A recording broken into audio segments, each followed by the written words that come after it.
Peter বাটলারকে নারী দলের কোচের পদ থেকে সরিয়ে না দিলে অনুশীলনে যোগ দেবে না বলে ঘোষণা দিয়েছেন জাতীয় দলের অধিনায়ক সাবিনা খাতুনের নেতৃত্বে প্রায় পুরো দল। তৃতীয় দিনের মতো অনুশীলন বর্জন করেছেন ফুটবলাররা। বৃহস্পতিবার বিকালে একযোগে লিখিত বিবৃতি পাঠ করেন সাবিনা খাতুন।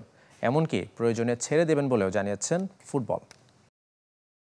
দেশের মানুষ যেভাবে মেয়েদেরকে কটূক্তি করতেছে, এটা আসলে মেয়েদের জন্য নেওয়াটা অসম্ভব।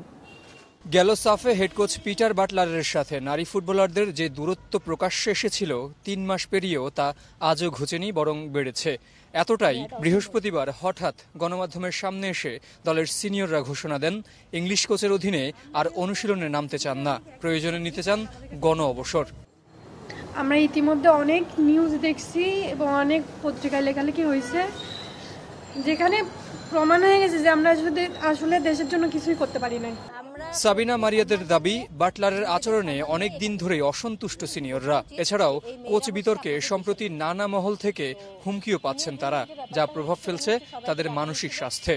যখন একটা সংসারে মানসিক আপনি যখন শান্তিটা পাবেন না, তখন আপনার কেমন লাগবে? আপনি কোনো কাজের ক্ষেত্রে কোনো জায়গায় কি আপনি ভালো বা কাজ করতে পারবেন আপনি মনোযোগ দিয়ে?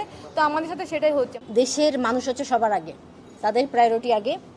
তো তারা যদি মনে করে যে আসলে আমরা সিন্ডিকেট করছি, আমরা দেশের ফুটবলটাকে নষ্ট করছি, আমরা দেশের মানুষের জন্য তারা যেটা চায় আমরা সেই অবসানে যেতে রাজি আছি। বাংলাদেশের যত গোলকিপার আছে রূপনা তাদের ভিতর সেরা, কিন্তু তাকে হাইট নিয়ে শেম করে, সবসময় ইনসাল্ট করে। কেন? ফুটবলারদের দাবি, বাটলারের বিষয়ে বিভিন্ন সময়ে অভিযোগ জানালেও কোনো পদক্ষেপ নেননি নারী উইং চেয়ারম্যান মাহফুজ আক্তার কিরণ। তার অধীনে খেলতে আপত্তি জানালেও তাতে কর্ণপাত করেনি ফেডারেশন, বরং উল্টো তার সাথে চুক্তি বাড়িয়েছে তাবিথা ওয়ালের নতুন কমিটি।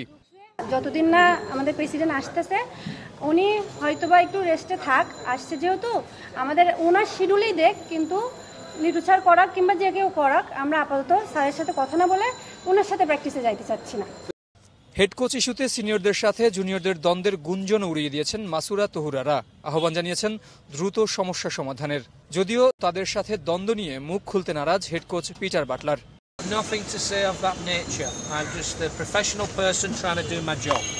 নতুন মেয়াদে দায়িত্ব নেয়ার পর শেষ 3 দিন শুধু জুনিয়রদের নিয়ে জিম সেশন করেছেন বাটলার। এই কদিন হয়নি মাঠের অনুশীলন, যার জন্য অবশ্য মাঠের অভাবকে দায়ী করছে ফুটবল ফেডারেশন। জের সাগর, চ্যানেল 24, ঢাকা।